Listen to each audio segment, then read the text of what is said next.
Chapter 700. Trump was also a little stunned. He hesitated for a moment before he said, Isn't this too inappropriate?" Don Stephen solemnly replied, "Mr. Richard, since you are Master Anderson's son-in-law, of course it is most appropriate for you to dine in the diamond room." Trump was very relieved when he heard this, and he quickly said, "Don Stephen, you are being too polite and courteous with me." Mr. Ralph and the other directors finally realized that Trump was also a very prominent figure. If they established a good relationship with him, then they would definitely save themselves a lot of worry and trouble in future. After that, Don Stephen personally escorted them to the diamond room. Mr. Ralph and the rest of the directors followed silently behind Trump with a respectful expression on their faces. They did not dare to say anything. Trump also took notice of this, and he was actually feeling very happy and excited inside.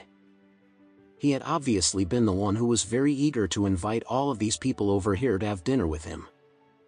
However, now, all of these people were all in awe of him. At this time, Trump could not help but feel that he has indeed gained a lot of face and benefits because of his son-in-law, Alex. As Trump was being escorted to the luxurious diamond room by Don Stephen, Mr. Joey, his son, and the 6 bodyguards from the Whale family, which were led by Andrew, had also arrived at the entrance of Black Pepper. Mr. Joey has a cold killing intent on his face at this time. During this period of time, the words "pathetic jerk" had been plastered on his son Ethan's forehead, and he was living a life worse than death. Before this, Mr. Joey did not dare to avenge his son because he knew that he could not afford to provoke the 2 culprits, Alex and Don Stephen.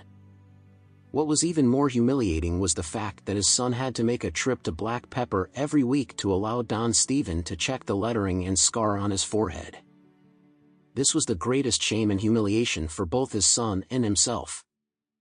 However, he would be able to exact revenge and make Don Stephen pay the Ralph for his actions tonight. The reason why Mr. Joey had brought his son here with him tonight was precisely because his son had to coincidentally come to Black Pepper for his weekly report to Don Stephen. Therefore, Mr. Joey decided to use his son to sneak into Black Pepper and meet up with Don Stephen first. This way, he would be able to find out more details about Don Stephen and the location tonight. For instance, Mr. Joey needed to determine Don Stephen's exact location and the number of men that he had with him in Black Pepper. If Mr. Joey rushed in without any clear knowledge, then Don Stephen could take advantage of this situation to make his escape. At this time, Mr. Joey quickly instructed Ethan, who was standing next to him, "Son, when you go in to meet Don Stephen later, make sure that you act as you usually would. However, you should also take advantage of this opportunity to observe Don Stephen's surroundings. You need to update me on his specific location and the number of subordinates and men that he has inside Black Pepper. After you have determined all this information, you should come back and report everything to me. Can you do that for me?" Ethan gritted his teeth before he said bitterly, "Yes, I know what I have to do, Dad. Don't worry. I will figure everything out for you." Mr. Joey patted him gently on his shoulder with a satisfied expression on his face before he said, "You are my good son. I will definitely avenge you tonight. I will make Don Stephen pay for what he has done to you with his life."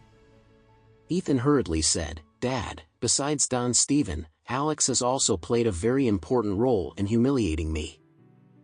I want him dead too." "Don't worry," Mr. Joey replied in a serious tone, "after we successfully kill Don Stephen tonight, I'll become the next underground mobster boss of Oris Hill. At that time, we can cooperate with the Whale family to kill Alex directly and send him on his way to hell with his companion, Don Stephen." Ethan was very excited when he recalled the humiliation that he had suffered during this period of time, and he could not stop the tears from flowing down his cheeks. At this time, he touched the scar on his forehead that was carved by Don Stephen, and he cried as he said, "Dad, do you think that the scar on my forehead can still be removed?" Mr. Joey replied in a gloomy and vicious voice, "Dear son, don't worry. After we kill these 2 damned guys, I will bring you to UK to look for the best plastic surgeon so you can undergo the best cosmetic surgery to remove the scar on your forehead."